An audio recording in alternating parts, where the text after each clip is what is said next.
सभी को राम राम। आज हम देखने वाले हैं मगध साम्राज्य के वंशों के बारे में। तो सबसे पहले हम जानते हैं कि मगध वंश की स्थापना किसने की थी। तो इसका संस्थापक था वृत्रथ। वृत्रथ के द्वारा मगध वंश की स्थापना की गई थी। और मगध वंश के अंदर छोटे छोटे अलग अलग वंश बने थे, जिसमें सबसे पहला वंश बना था हर्यक वंश। हर्यक वंश जो था, इसके संस्थापक जो थे वो बिंबिसार थे।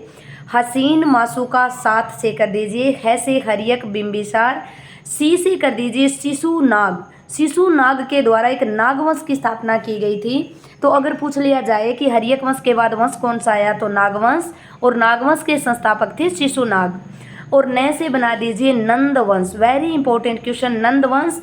नंदवंश के जो संस्थापक थे वो महापदानंद थे।